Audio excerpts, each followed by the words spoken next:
আল্লাহ তাআলা হেদায়েতের রাস্তায় টানছে, শয়তান জাহান্নামের দিকে টানছে। ঘোষণা দেয়া হলো মক্কায়, মুহাম্মদের মাথা কেটে এনে দিলে এত এত স্বর্ণ মুদ্রা দেয়া হবে। ওমরে ফারুক রাজি হয়ে গেলেন, নাঙ্গা তলোয়ার নিয়ে বিশ্বনবীর মাথা কাটার জন্য ছুটলেন।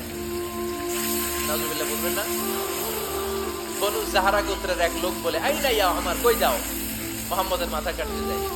আরে মুহাম্মদের মাথা কাটতে যাও? তোমার বোন ফাতিমা বিনতে খাত্তাব আর তোমার বোন জামাই সাঈদ কদ সাবাআ, এরা তো ধর্ম ত্যাগ করে ফেলছে। এটা তো আমাদের ধর্ম ত্যাগ করে মুহাম্মদের ফলোয়ার হয়ে গেছে। আগে ওমর ঘর সামলাও, পরে মুহাম্মদের মাথা কাটতেছে। ওমরে ফারুক অবাক হয়ে গেলেন, তলোয়ার নিয়ে বিশ্বনবীর দিকে না যে নিজের বাড়ির দিকে চলে গেলেন।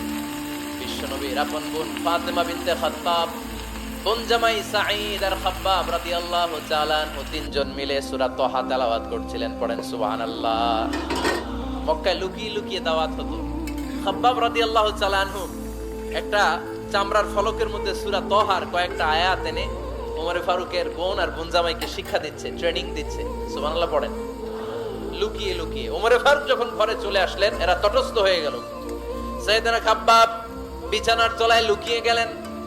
ওমরে ফারুক বললেন, দরজা খোলো। ফাতিমা বিনতে খাত্তাব দরজা খোলার পরে নির্মম ভাবে